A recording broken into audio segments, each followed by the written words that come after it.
Hello friends అందరూ ఎలా ఉన్నారు? ఈరోజైతే నా కాలేజీలో ఫస్ట్ డే ఈరోజే. అండ్ ఈరోజు క్లాస్‌లు అయితే ఏం జరగవు. బట్ మన కాలేజీకెళ్ళి కొన్ని రిజిస్ట్రేషన్స్ అయితే ఉంటవి.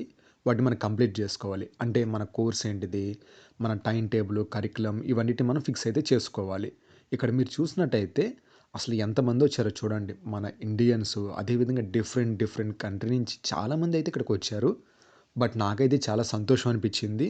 అదే విధంగా మనం అక్కడ మీరు చూసినట్టయితే బ్లూ టీ షర్ట్స్ వేసుకొని కనబడుతూ ఉంటారు కొద్దిమంది. అంటే వాళ్ళు ఎందుకంటే మనకేదైనా డౌట్ ఉంటే వాళ్ళు మనకు గైడ్ జేస్తానికి ఉంటారు. ఇది చూసినట్టయితే ఇదే మన ఫైనల్ డెస్టినేషను. బట్ మనం అక్కడికెళ్ళి వాళ్ళ దగ్గర కూర్చుంటే వాళ్ళు మనకి రిజిస్ట్రేషన్ గాని ఇవన్నిటిని మన డౌట్స్ మొత్తాన్ని వాళ్ళు క్లియర్ అయితే చేస్తూ ఉంటారు. నేను బయటికి రాంగానే నాకు ఇలా ఒక ప్లాంట్ అయితే కనిపించింది. అలా అలా అది అల్లుకుంటూ వెళ్తుంది. చూస్తుంటే సూపర్ అనిపించింది. బట్ ఈ ప్లాంట్ గురించి మీకేమైనా తెలిస్తే కింద కామెంట్ అయితే తెలియజేయండి నాకు. అదే విధంగా ఇంక ఫైనల్‌గా ఈళ్ళందరూ మన ఇండియన్స్. బావుంది కదా! పిక్చర్ అయితే సూపర్ అనిపించింది నాకైతే. మీకు గూడా నచ్చిందా?